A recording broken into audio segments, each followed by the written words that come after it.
Good day everyone. This is Leon from Leon Randoms, and I think everybody's been waiting for an update in regards to why my new Ranger went back to its factory. So the situation was this, and you'll see I'll post a little clip here of what the initial situation was. The bin liner actually started lifting. I think it's got a lot to do with the fact that we've had a really hot summer. There's a heat wave that's been going through South Africa, and that caused that to lift.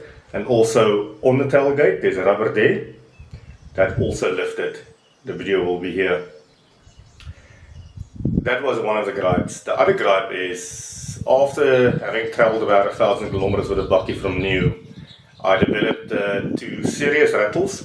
One was in that seat belt pillar, and the other one was in the seat belt pillar right here by my ear. It was an irritating sound. So irritating, I actually felt like I just want to drive the bakkie into the dam there where I currently was. And it was also an intermittent rattle in the dash. I did reach out to the dealership I bought the bakkie from. They asked me to bring it in, which I did. And they were gracious enough to give me a loan vehicle, and that was the Stormtrack that I tested recently and reviewed for you. After the bakkie was dropped off, it was there for a few hours, and then I got a phone call from the dealership, from the head technician. Nice guy. In fact, all of them were nice. There's a nice bunch of people there. Asking me, Ford has reached out to them. They would please like the bakkie back to inspect it at the factory. That is the factory in Silverton. I then agreed to it, and it was quite amusing to me, the fact that, you know, generally the factory is supposed to push bakkies out, they don't take them back in. But Ford were serious about issues with my bakkie, because the new Ranger is in fact a very important model for them. The bakkie went to Ford. I haven't checked it on the tracker. It was there, everything. Unfortunately, they did unclip my dash cam, so we couldn't get a sneak peek of what was happening in the factory. Weird enough, my camera for some reason went on for a few seconds, and it took these following JPEGs that you can see here. So just a bit of a glimpse of what was happening in there. So Ford had sorted out the issues. They then sent the bakkie back to the dealer.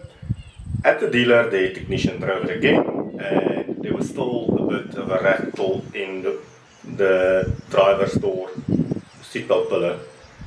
So they once again reached out to Ford, and they came out. This time the bakkie didn't go there. They came out to the dealership, and then they proceeded to strip that pillar, and they finally found the issue. In regards to what the issue was, it was a bit of a looseness of clips when it was put together. So these sort of things happen. I mean, they're mass manufactured. Ford did also replace my whole old bin liner with a completely new one. They say some of the tape they had used wasn't as sticky, and it was kind of a double-sided tape, and sometimes the initial peel didn't happen properly, and that would cause these issues where it didn't stick properly, and obviously then it started bubbling and it lifted. So it wasn't a big situation. Ford did address the situation. They did manage to fix it, which I am very happy about. They're all also nice enough to leave some goodies for me in the bakkie.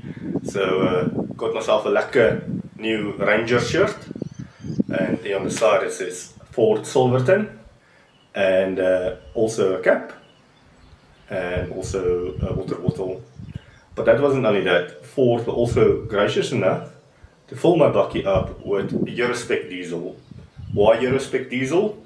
Reason being is I also manufacture the Ranger for the European market, which their catalytic converters are different to ours, and hence they use a different quality diesel. And supposedly it's 48 rands a litre. So yeah, we are a South African Bolt Ranger driving around on Eurospec diesel for a while. And no, I didn't feel any performance gain or losses in that regard. So thank you, Ford. Thank you for sorting out the issues, and thank you for taking this seriously. And on behalf of the new Ranger owners out there, I do thank you. One last thing, Ford did promise me an invitation to the factory, and hopefully they reach out to me soon, and I'll also see what I can film and then share it with you guys. Thank you so much.